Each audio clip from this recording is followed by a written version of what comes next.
E aí pessoal, beleza? Sejam muito bem-vindos ao canal CNC Floripa. Meu nome é Carlos e hoje vamos para mais um vídeo diferentão.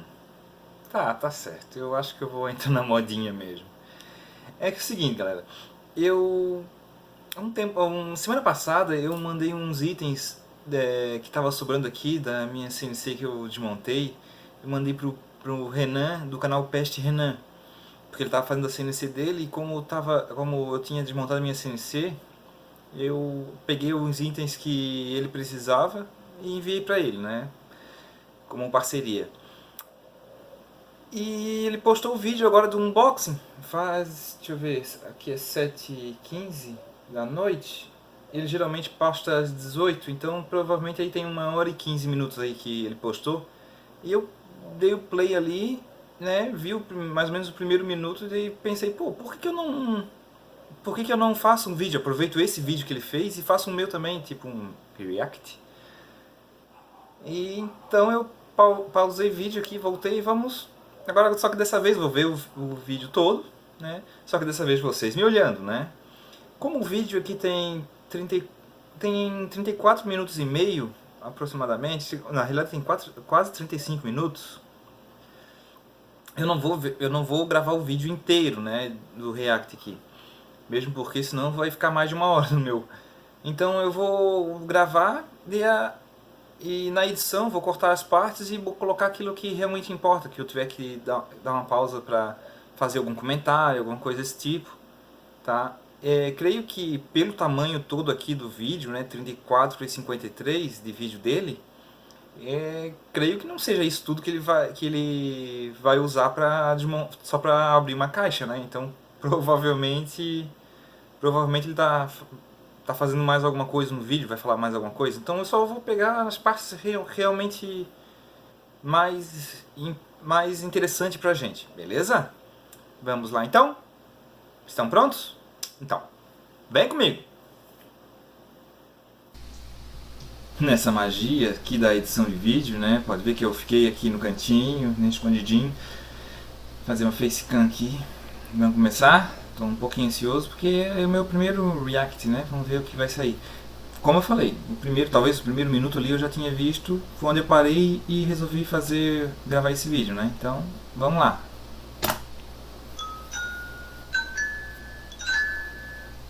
Fala galera, tudo bom? Eu sou o Peste Renan e estamos de volta com mais um vídeo da minha CNC caseira. Nesse vídeo nós vamos começar a fazer uma nova máquina. A minha máquina, a primeira máquina que eu fiz, ela não está tão boa assim, né? Eu fiz ela um pouco na pressa porque eu queria ver ela funcionando mesmo, mas eu acho que está na hora da gente fazer uma máquina em definitivo. Uma outra coisa que também aconteceu foi que vocês pediram várias vezes as medidas da máquina para fazer uma igual. Só que eu achei que a minha máquina ela não tá boa para ser reproduzida, né? Para ser refeita aí.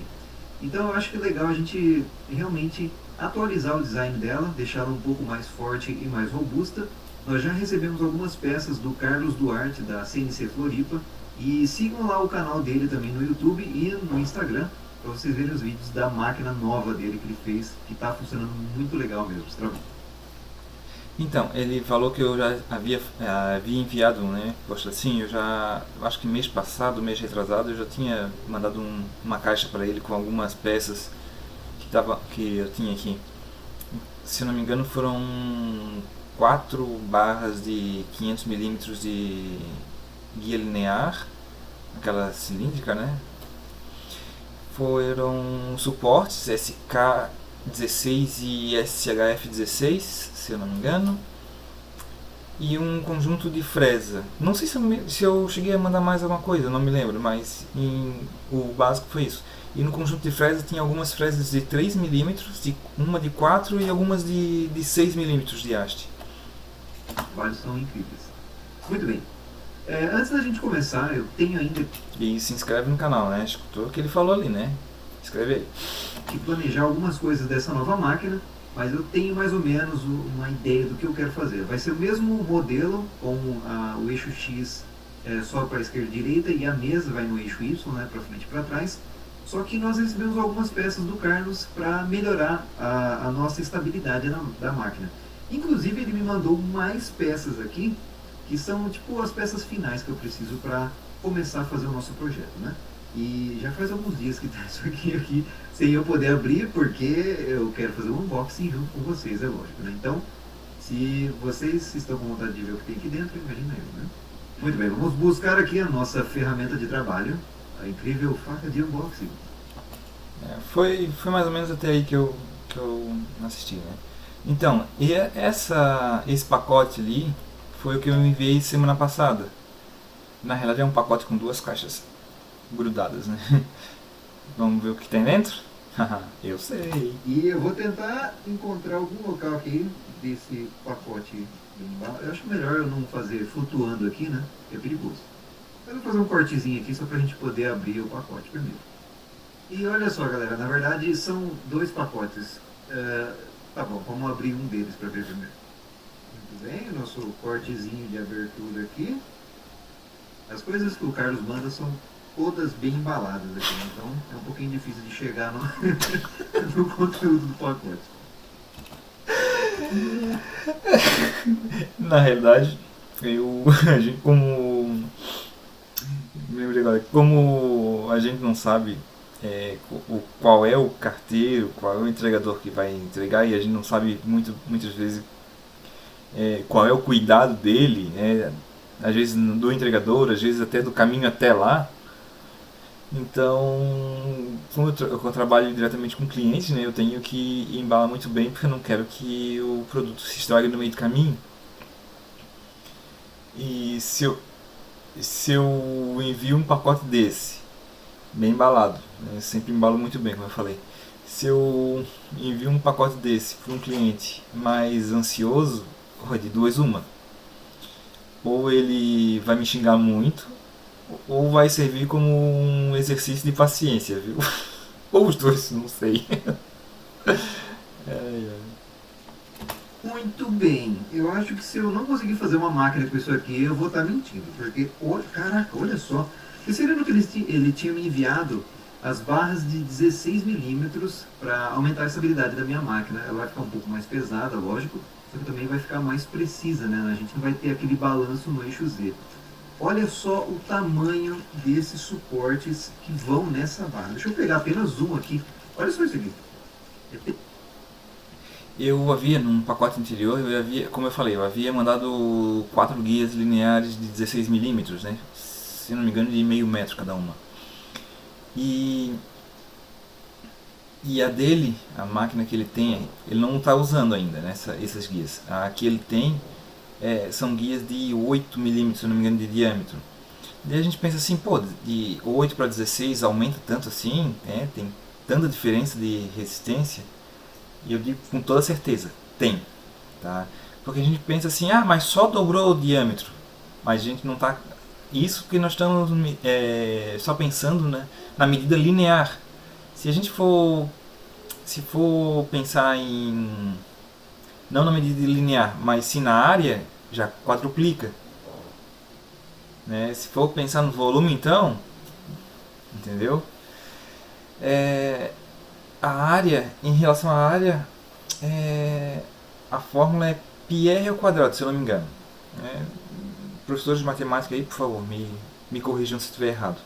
Então, πr ao quadrado, o diâmetro dele antigamente era de 8 milímetros de diâmetro. Então, o raio é 4, né, que é metade do diâmetro. 4 vezes 4, 16. O π é 3.14159268, por aí. Então, se for multiplicar, vai dar 16 vezes 3 dá 48, mas como é 3,1415 e tal, dá uns 50.1. Vou arredondar aí, 50.1, mais ou menos isso. E no caso do 16, né, a gente pega 8 vezes 8, 64. 64 vezes o π, que é 3.14159268, como eu falei, né, arredondando, vai dar 200.2.3, por aí, também arredondando. Então a gente já vê que quadruplicou a área. Isso sem contar em todo o volume da barra, né? Então realmente a resistência aumenta, aumenta consideravelmente, viu? Exato pra caramba. E olha só o tamanho do suporte SK. Esse que eu acho que é o Não é. Isso. SC16, eu acho. O U, né? Eu acho que é isso daí. Quando eu faço a encomenda dos produtos, né, nesse caso aí, ele falou no SC16U, tá certo. Tanto é que é o mesmo produto, tem dois códigos diferentes. Né? Eu posso encomendar por SC16U ou SCS16U. Né? Só coloco um Szinho ali no meio entre o. Então, que é diferente, né? Que é diferente do SCS16LU, que L é aquele longo, né? O mais longo. Mas tanto o SCS16U quanto o SC16U, tá? Todos os dois dois códigos para o mesmo produto, tá? Mas olha só, muito gigante. E com isso aqui, é lógico, eu vou ter que refazer a minha máquina justamente por causa disso. Eu não tinha ideia do tamanho dessas peças aqui. E eu tenho uma ideia de como eu vou fazer essa máquina. Então eu quis primeiro ter as peças aqui em mão para poder medir elas e aí fazer um projeto bem mais legal, né? Então vamos utilizar aqui os suportes, se eu não me engano é SC16UU. Eu acho que é isso aí, né? Então nessa caixa veio aqui 6 suportes SC16. Mandei 12. E ele me mandou todos os parafusos que ele tinha nessa outra máquina. Na verdade, o Carlos estava desmontando uma máquina que ele estava usando já fazia algum tempo e estava muito boa ainda, porque ele iria criar uma maior, que é a que está no canal dele agora. Então, ele quis me presentear com os itens da máquina, é lógico, e aí a gente consegue ir melhorando a nossa máquina também. Né? Então, muito obrigado, Carlos. Olha só o quanto de coisa eu vou poder mexer aqui, né? Eu vou poder planejar certinho com os parafusos, com tudo certinho aqui. Vamos dar uma olhada no segundo pacote agora também. Muito bem, na segunda caixinha, caramba, nós temos mais 6 suportes SK. Se não me engano agora são 12, 4 para cada eixo, né? X, Y e Z. Então vai ficar muito grande essa máquina. Eu acho que vai dar um pequeno problema porque os meus servomotores eles não são tão fortes assim. A gente conseguiu ver que na realidade não são servomotores, né? Ele falou, só corrigindo aqui, são motores de passo. Até tem alguns tutoriais no YouTube mesmo, a gente encontra, de pessoas que ensinando a transformar um motor de passo em servomotor, tendo o hardware necessário ali, né, a plaquinha necessária, dá de fazer essa conversão, é possível, né? Mas em tese o motorzinho mesmo é um motor de passo. Consegue realmente puxar a máquina lá, mas no meu problema, no meu caso, uma é mais um problema de estabilidade, né? Mas eu vou tentar fazer a máquina mesmo assim. Se ficar muito pesado, aí eu compro uns servos um pouco mais fortes e também o sistema dele também, né? A gente tem que mudar a placa e os drivers dos servos para eles poderem funcionar de uma forma bem melhor.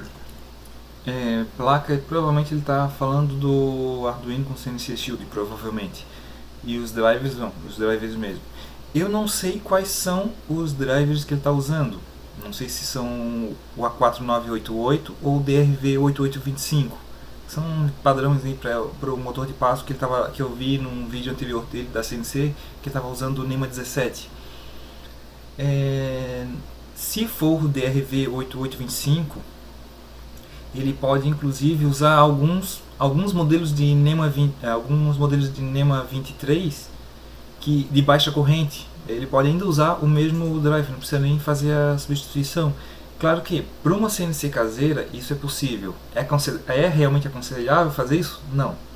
Mas como é uma CNC caseira, não vai ficar trabalhando horas e horas e horas seguidas todos os dias da semana. Então pode ser usado sim, até ter dinheiro para fazer a substituição dos drivers e tudo mais. Mesmo porque o NEMA 17, o ideal são os TBs para cima, né? Tanto o TB 6550 quanto o 6600, ou até da série DM, que ainda são melhores, né? Que é o DM4, eu acho que é 462, se eu não me engano. Tem e o DM556.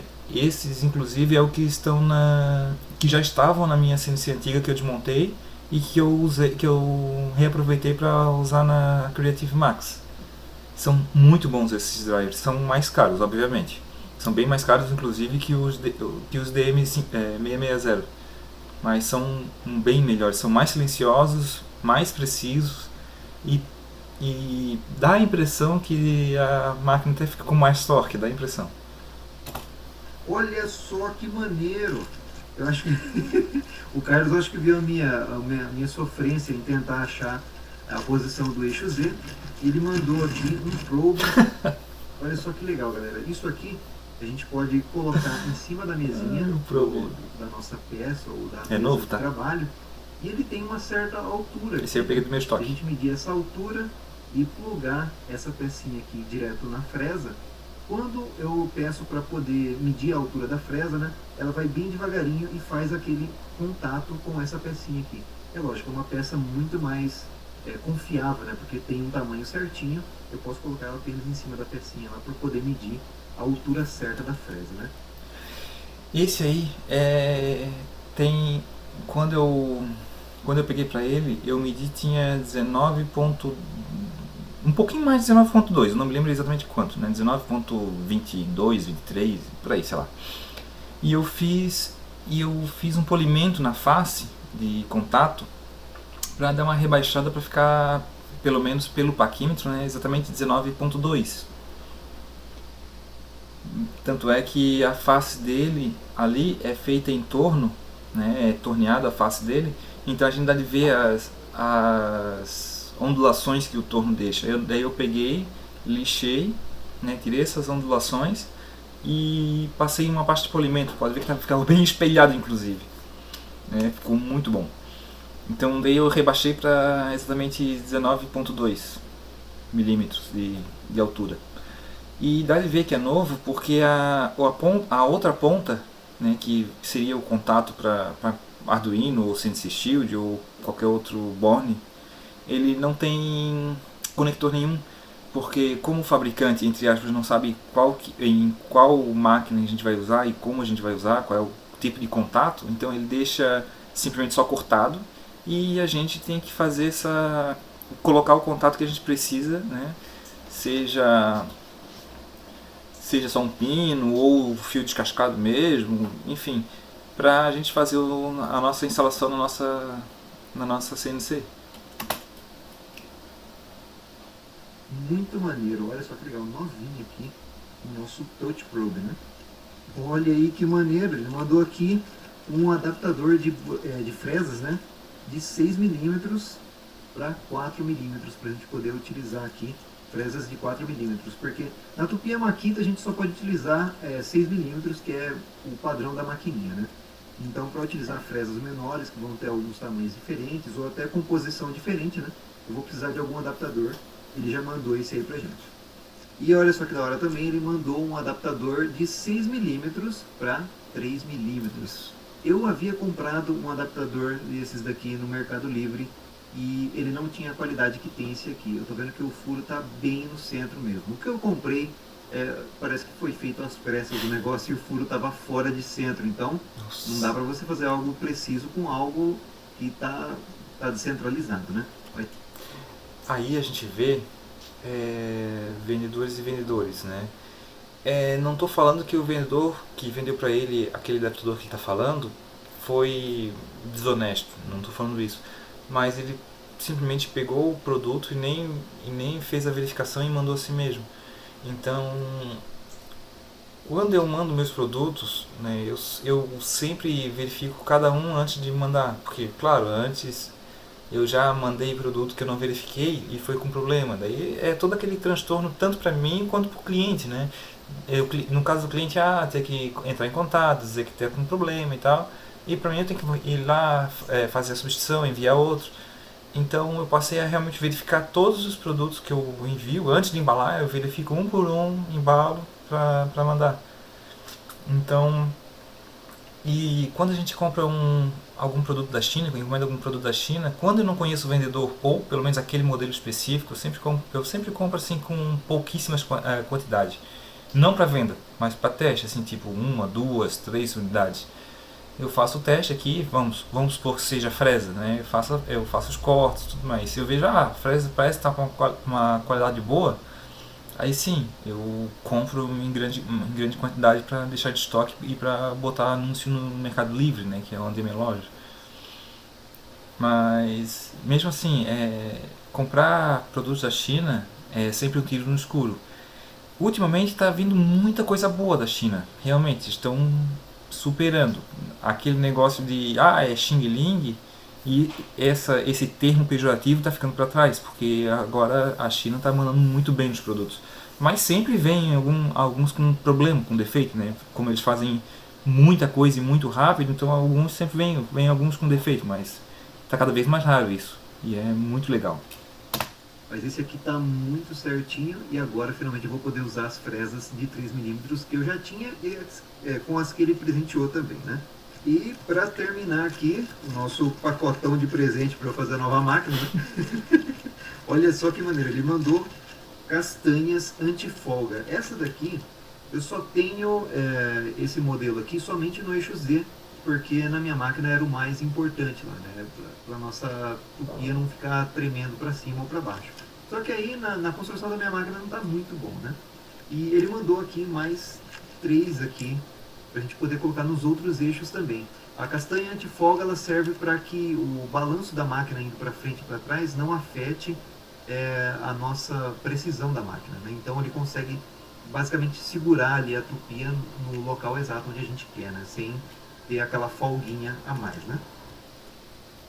O sistema de castanha de folga é o seguinte, ele trabalha em tese, com um conjunto de porca e contraporca, e entre elas uma mola tensionadora.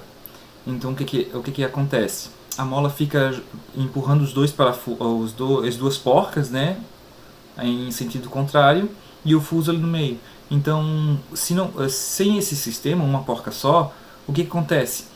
Quando o fuso está girando num sentido, né?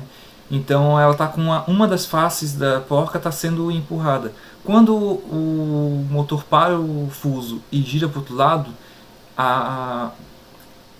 o dente do fuso ele se desloca um pouquinho antes de tocar no outro lado no outro lado da porca, do fuso da porca. Então nesse ponto a gente já perdeu uns centésimos de milímetro ali, mais ou menos, ou às vezes até décimo milímetro, depende da qualidade da porca e do fuso. No caso da porca antifolga, né, quando o fuso para e faz o giro contrário, a outra porca já está em contato. Então ele diminui muito essa folga. E diminui mais ou menos 2/3, um pouco mais, menos de folga, né? 1/3 mais ou menos de folga. Então, nesse caso, mas ainda assim, nesse caso, ainda tem um pouquinho de folga, sempre tem. O conjunto de porca e fuso mais preciso, pelo menos que eu tenho conhecimento aqui, é o fuso de esfera, ainda claro de boa qualidade, né? Não é qualquer fuso de esfera. Esse sim é o que menos tem folga, mas ainda assim tem, tá? Só que claro, pro nosso caso é completamente imperceptível, né? Só para máquinas de altíssima precisão, muito mais do que a gente pode ter em casa, né? Que aí eles precisam de sistemas ainda mais balanceados, com menos folga, muito mais precisos e tudo mais. Mas muito legal mesmo. Galera, façam esse favor para mim, se inscrevam no canal do CNC Floripa lá, do Carlos. Tá muito legal. Ele tá começando o canal agora, fazendo os vídeos sobre os trabalhos que ele faz nessa nova máquina dele. Se eu não me engano, o nome da máquina é Creative Max e ela é muito gigante, é bem legalzinho mesmo o projeto que ele fez. Mais uma vez, muito obrigado, Carlos, por esses presentes aqui. Agora sim a gente consegue começar o nosso novo projeto. E, muito bem, falando sobre... Então, ele falou que é gigante a máquina, tá?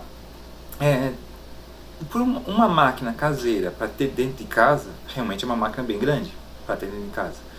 Se for uma máquina assim para uma marcenaria ou para trabalhos, mas assim com trabalhos com madeiras maiores, aí pode ser até considerado pequena, tá? A minha tem 600 milímetros, tem 600 milímetros de Y, 380 de X, e eu coloquei o Z bem alto, né, com uma área útil bem grande, porque eu gosto de fazer relevos, né? Quem vê o meu Instagram vê que eu tenho vários relevos diferentes. E eu gosto de relevo, então eu botei o Z com uma área útil bem grande. Se eu não me engano, está com 100 ou 120 milímetros de área útil no Z. Tá muito legal fazer relevo aquela máquina. E bem forte também. Esse projeto, como eu falei para vocês, eu havia feito aquela máquina de uma forma meio que testando para ver se iria funcionar. Então eu acabei planejando peças de momento ali. Eu ia fazer alguma peça, eu já cortava alguma madeira para tentar encaixar e tudo mais, só para ver funcionando. Então, na maioria das vezes as peças não têm as medidas exatas que eu havia feito o planejamento, né? Que eu fiz o planejamento em 3D e depois eu fui montando a máquina, eu vi que eu tinha que ajustar alguma coisa ali, outra coisa lá, e acabou ficando tudo fora de medida. Mas Esse chegou num ponto legal. Ajuste sempre tem, tá? Sempre tem que fazer. Por mais que as peças sejam feitas em... Estou falando da parte estrutural, as madeiras ali, né? Entre aspas. Por mais que seja feita em corte em outras CNCs precisas, mas sempre na hora de parafusar vai ter que fazer um ajuste, ver se ela está realmente no esquadro. Então um ajuste sempre tem. Por mais que as peças sejam precisas, ajuste sempre haverá, sempre precisará. Mas dessa vez eu quero fazer a nossa versão 2.0 da máquina. Então, quando eu comecei a fazer aquela máquina, eu queria aproveitar o máximo de espaço daquelas barras do tamanho das barras, né, de 50 centímetros. E na verdade a gente tem que basicamente dimensionar a máquina para dentro desse tamanho, né?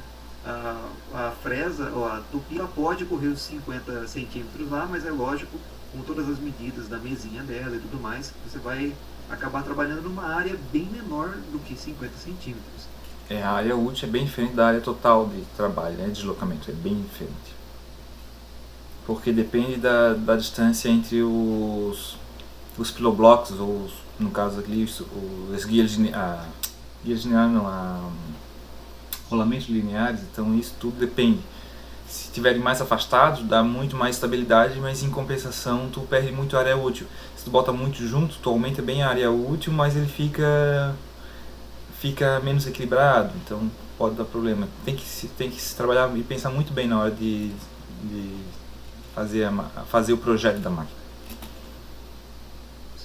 Então eu quero começar essa nova máquina fazendo primeiramente a mesa do eixo Y. Ela vai ser a mesa onde a gente vai colocar os trabalhos, né, o MDF ou outras peças para ser usinado, e ele tem que ter um tamanho específico. Eu vou começar com 30 centímetros por 30. Então, para a gente ter em mente, o começo da nossa máquina vai ser esse aí, uma mesa de 30 por 30, e aí eu vou dimensionando as outras peças, colocando a tupia, criando as outras mesinhas, a partir das peças que a gente tem agora, né, que são peças maiores, mais robustas e mais estáveis também. Muito bem, para a gente começar a fazer o design dessa nova... Bom, pelo visto aqui ele vai começar agora no Fusion. Só para não ficar muito longo, que já está bem longo, né? Só de vídeo aqui do dele, né? Já passou quase 10 minutos. O meu aqui já deve estar bem mais que isso, com certeza.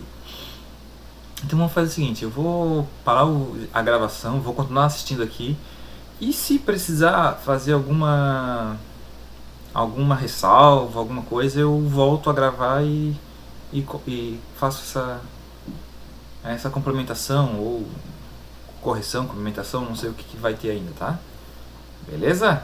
Então, se der tudo certo, eu fico por aqui, né? Eu vou voltar a gravar só para me despedir de vocês. Se não, a gente vai ainda conversar um pouquinho sobre o vídeo, beleza? É nóis. Legal. Então, galera, deixa eu pausar aqui. Ele chegou até um ponto ali que eu acho que eu poderia comentar, então eu voltei um pouco o vídeo pra gente assistir esse trecho junto e eu fazer o comentário, né? Em relação a fazer os 4 furos. O primeiro furinho na parte de cima. Por enquanto ele está com um círculo, então nós podemos fazer a extrusão para furar a peça inteira. Antes disso, eu não sei onde fica certinho, mas nós temos como criar espelhamento mesmo na peça para fazer os furos em todos os lados ali certinho. Então, eu vou tentar procurar isso aí. Eu acho que deve ser esse rectangular pattern, que é padrão retangular. Olha só, ele tenta colocar um valor aqui para depois ir repetindo esses padrões. Apesar de parecer bem legalzinho, não é isso aí que a gente quer. Eu quero espelhar ele para que ele fique nessa exata distância dos outros lados também do nosso retângulo. Bom, muito bem, eu acho que eu tenho alguma ideia de como fazer esse espelhamento a partir de algum eixo, né? Nós temos que criar esse eixo no meio da nossa... Então, acho que já dá de comentar aqui. O que ele precisa fazer é colocar 4 furos, referente aos 4 furos... o meu gato. Não é nem não. O que ele quer é colocar os 4 furos. Alguém aqui. Ó, aqui, ó. Nino, ó, lá, ó. Tá bom. O que ele quer é colocar os 4 furos para fixação do parafuso, conforme a peça. Então, o que ele mediu com o paquímetro a distância das beiradas ali, né, das faces, para posicionar o furo. Só que daí, e depois o que ele quer é encontrar o meio da peça e fazer o espelhamento, tanto na vertical quanto na horizontal, para deixar os 4 furos equidistantes com as suas laterais, né? Só que tem uma forma até mais fácil de fazer isso, tá? E não tanto por aqui, da forma que ele está fazendo, que ele terá que encontrar o centro, tá? E depois de encontrar o centro, ele vai ter que fazer 2 espelhamentos, então dá muito trabalho. De uma forma bem mais fácil. Eu até já preparei aqui, né? Já abri aqui o